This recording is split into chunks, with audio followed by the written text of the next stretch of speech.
আমার মেয়ের খাবারের তালিকার মধ্যে পছন্দের একটি খাবার হচ্ছে পাস্তা। একদম কম সময়ের মধ্যে কিভাবে আমি লিয়ানার জন্য পাস্তা তৈরি করি সেটাই আজকে তোমাদের সাথে শেয়ার করব। চলো, আশা করি এটা তোমাদের অনেক কাজে লাগবে। আমিও এটা অনেক পছন্দ করি। সো হ্যালো এভরিওয়ান, আসসালামু আলাইকুম। আশা করি তোমরা অনেক ভালো আছো, আমরা অনেক ভালো আছি আলহামদুলিল্লাহ। তো প্রথমে আমি পাস্তাটা সিদ্ধ করে নিয়েছি, তারপর আমি 2 পদের সবজি দিব, এখানে গাজর আর হচ্ছে ব্রোকলি, সাথে আমি একটু চিজ আর দুধ নিয়ে নিয়েছি। তো চলো আমরা বেশি কথা না বলে রান্নার কাজে লেগে পড়ি। এখানে আমি ফার্স্টে একটু বাটার দিয়ে নিয়েছি। বাটারের সাথে অ্যাড করে দিচ্ছি আমি 1 চামচ ময়দা।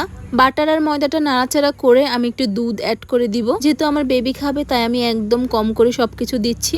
বাটার আর ময়দার সাথে আমি দুধটাও অ্যাড করে দিব। এই তো সাথে দুধটাও অ্যাড করে দিয়েছি। তারপর একটু নাড়াচাড়া করে এটা যখন ক্রিমি ভাব চলে আসবে তখন আমি একে একে করে সবজিগুলো অ্যাড করে দিব। আমি একদমই কম সবজি নিয়েছি, 2টা সবজি, গাজর আর ব্রোকলি। আপনারা চাইলে যে কোনো সবজি অ্যাড করতে পারেন। এই তো দেখতে পাচ্ছ এটা অনেক সুন্দর একটা কালার চলে এসেছে, একদম ক্রিমি একটা ভাব এসেছে। একে একে করে আমি ব্রোকলি, গাজর দিয়ে দিয়েছি। তো নাড়াচাড়া করে আমি 2 মিনিটের মতো জাল দিয়ে নিয়েছি। জাল দিয়ে এটার সাথে অ্যাড করে দিব আমি পাস্তা।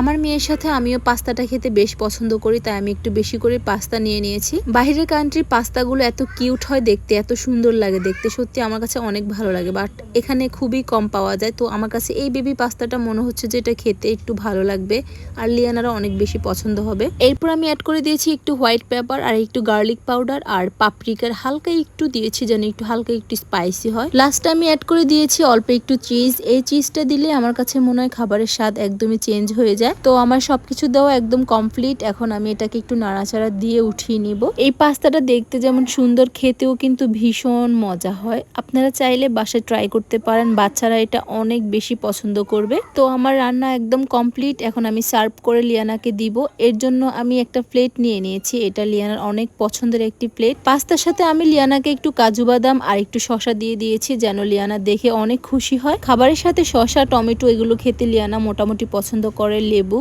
তো আমি ওকে সবসময় ট্রাই করি যখনই যেটা থাকে ওকে একটু খাবারের সাথে দেওয়ার জন্য। তো লিয়ানার খাবারটা লিয়ানাকে দিয়ে দিয়েছে, যেহেতু লিয়ানা নিজে নিজে খেতে পারে তাই ওটা ও নিজে খাচ্ছে আর আমি একটু নিয়ে নিয়েছি। আজকের ভিডিও এতটুকু। কার কাছে কেমন লেগেছে অবশ্যই কমেন্টস করতে ভুলবেন না। আল্লাহ হাফেজ।